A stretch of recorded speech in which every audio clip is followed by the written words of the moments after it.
lot easier than I thought. So we're good to go. Backed right on out of there, no problems. So let's go. Look at all this snow. So we are now back. I got a huge bag of bolts of what hopefully will work for us.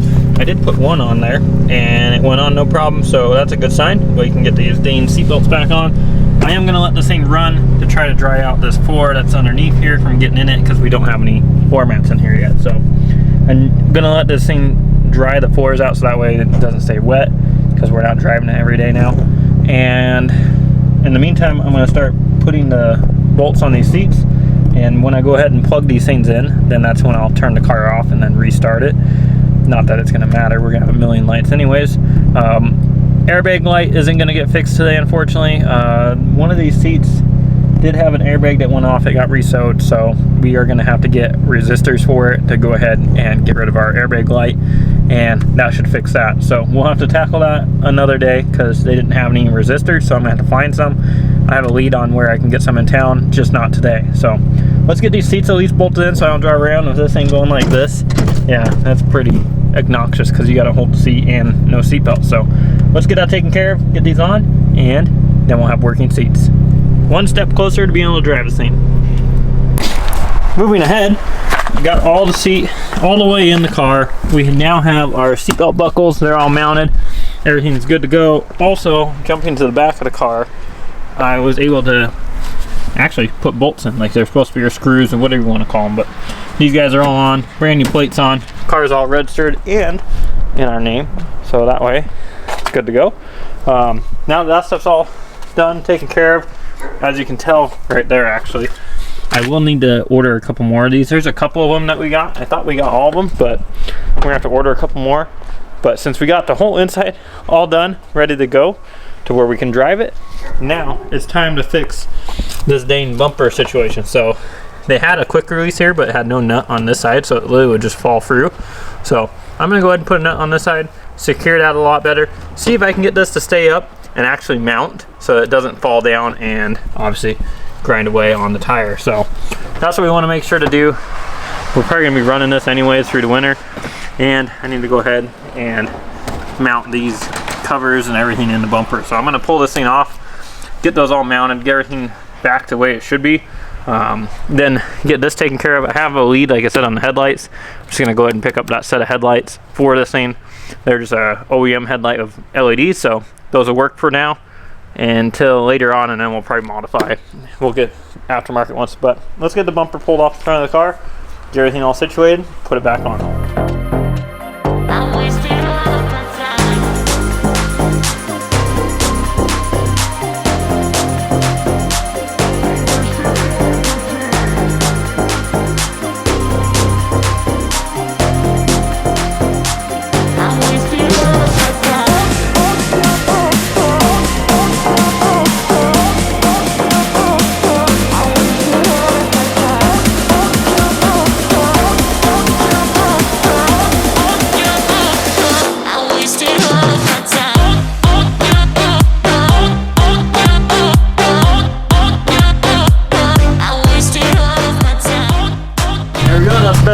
To do with this bumper, but for now that's going to work. Next up, I do need to get those headlights for this thing and then get the windshield, and we can actually start driving this car around up until obviously we run out of E85. So that is going to be something we need to figure out. But I'm going to take this thing for a quick test drive, see if that bumper is going to have any issues staying on. And for those of you wondering what's going on with this guy, there she is. Haven't had time to get to it. Hopefully we will have some time soon to start working on that build. And I'm starting to figure out which direction we're gonna go. Not sure yet, but you guys will see here coming soon. Let's go do this test drive, make sure everything's good to go, and then we can focus on doing these headlights and getting an appointment scheduled for the windshield, so that way we can have this thing back on the road. So let's go do it. Hi. How you guys doing? Well, we did the first startup on old girl, and how was it? It was nutty. Yeah? Yeah. What is it? There's no more knock, guys. So it was just me not putting Loctite on those flywheel bolts, and it backed off. So my loss, his gain. Oh yeah. She sounds amazing. Oh yeah. And I'm happy it wasn't the motor. So I'm sure you're happy with the motor either. Saves me quite a bit of money there.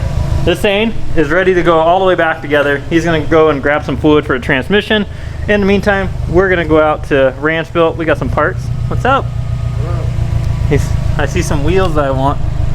Oh, yeah, that's what I need in my life. Right there. Yeah, launch edition wheels, guy. Okay. Yep. So, we're gonna go grab some food, go out to Ranchbuilt, and I'm actually gonna record for you guys. I'm gonna push myself to do it today so you can see what's going on, give you a good update, and we'll probably go over Josh's build some more for you guys. So, let's get to it.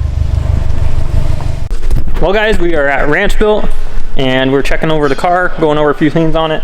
Everything is coming out really good on the car. Checking in from the last time we were here, we didn't have the full turbo kit on.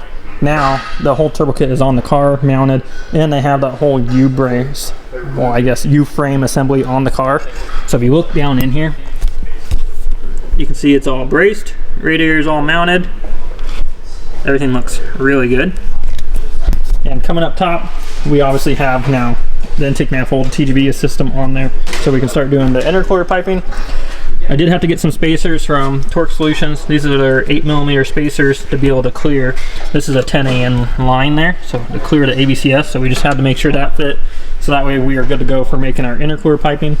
And as you can tell, we now have our exhaust back on again. It is mounted to the body again. Everything is on, ready to go to get ready to do our intercooler piping. So that's all working out good. Just look at the nice amount of space here for when we're trying to do spark plugs. That's going to make it really nice for this. As you can tell, we have our hard lines coming up for our fuel lines, so we're making some modifications for these and moving them to where everything looks clean, backed up, and out of the way. So super happy. I did order this. I haven't shown that yet. This is an APR carbon front cooling plate that covered this big hole that was there because there's nothing there. So to kind of cover all that, we put that on, help direct the air better into the radiator and the intercooler. Also, we do have an alternator mounted now using the new V2 IAG alternator relocation kit. This is definitely a really nice piece with their billet mount there. And you can tell we have the belt on there already, ready to go. We don't have any power steering in here anymore. That's all gone. So that fits really nice. We did get a couple more parts as well. Those are inside the car. So inside here, we got a bunch of fittings from Vibrant. As you can tell, I know it's kind of dark in here. We got our fuel filter in there as well from Aeromotive. We have our outlet flange for the turbo for when they make the piping. Some bulkhead 10AN fittings for the trunk. And we have our new alpha locks. These are actually going to be pretty large for our intercooler piping. Open this up so you guys can see how big that is. This is actually a 3.5-inch alpha lock. That's what we're going to be doing on the intercooler piping. All the way around on here is 3.5-inch this time around, because that is what it is outside of the turbo. In here is our new regulator from Aeromotive. I'll leave that in there. We have our Boomba throttle body down there, tile wall valve, intake air temp sensor. So they have everything they need. Car's up in the air right now. As you can tell, they're getting ready to pull out these fuel lines that were in the trunk before and cut this out. So that way we can get this whole spare tire area cut out of the car, put a nice flat bottom in there.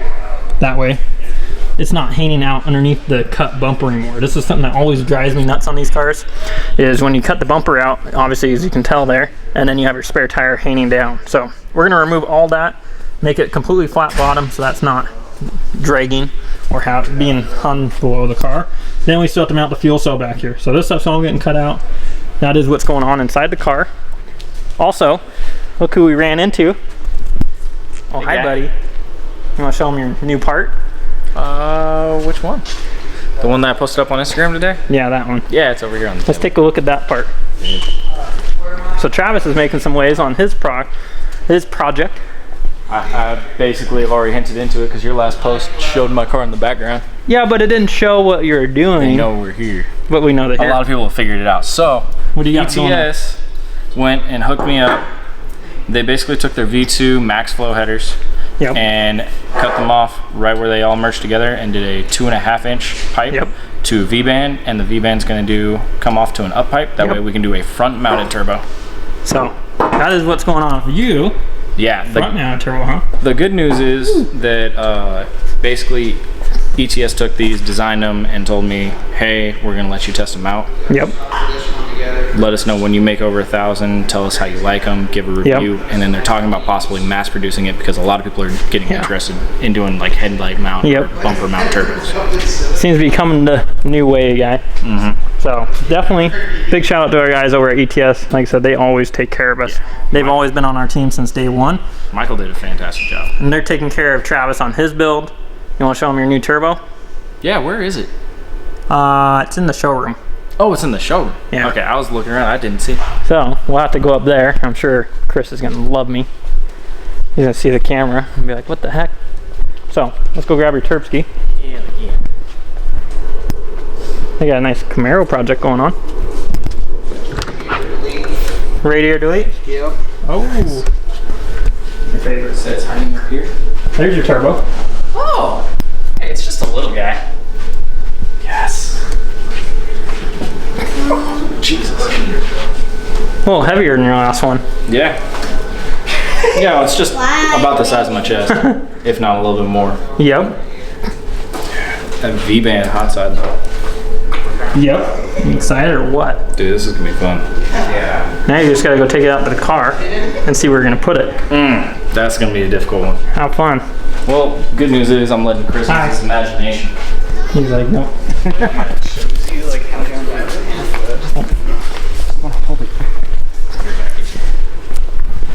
Yeah, I basically told Chris, use your imagination. Yeah. Figure out where you want to put it. Now he gets to see how hard this is. Let's see how easy it is to put the turbo in the car, bud. Oh man, It starts looking a bit bigger when you get over to the car. Looks small in pictures, but look at that, guys. Look at the turbo size. Woo! See, it's like it was just made for that spot. It actually fits almost perfect. Yeah. You could run the up pipe underneath that rail. Then goodbye your rail. Yeah. So basically have to re-angle a little bit. it needs to go out further. You need to get rid of your nice Subaru overflow. Yeah, right. Well, I mean, yeah, it'll end up probably coming and getting rotated a little bit and back to here. It'll be over quite a bit further, but you get to see the size difference of this thing. Oh, it's massive. It never does it justice until you see one in person. Yeah. Honestly, you sent me pictures of it next to the car, and I kind of looked and I was like, it's almost the size of my wheel in that picture. Yep. And I was like, it's a baby. It's a baby. Can I go do some maternity pictures with it? Sure. Snap, snap. Just hold it. And oh, it doesn't let me. So we're just finishing up here. Hopefully you guys enjoyed at least getting to be able to record more. Got to see his new plans with his project in the background that we've been kind of hiding from you. I know you guys saw a little bit of a leak to it on our video, but his is on the works. Josh's car is still here on the works. He is in line right now. Just like before, he has just a bare old lawn block in here, and they're going to start working on this thing eventually here soon. So that's in line. Thankfully, that's the fastest one to work on. I think this guy doesn't understand how Fab works. He's screwed. Yeah, but I'm not doing a whole tube front end. Yet. Just And wait till cage. he tries to fit this turbo in there. And he's like, yeah, Then we're he's going to be like, out. ooh, tube front. No, it fit in Hyperblue. You just need to cut a lot. Yeah. So, That thing's twin. well, I'll see you guys a little bit later. Living life up in the fast lane. Hey. Living life up in the fast lane. And I ain't slowing down, I ain't slowing down, I ain't slowing down. Living life up in the fast lane. Pedals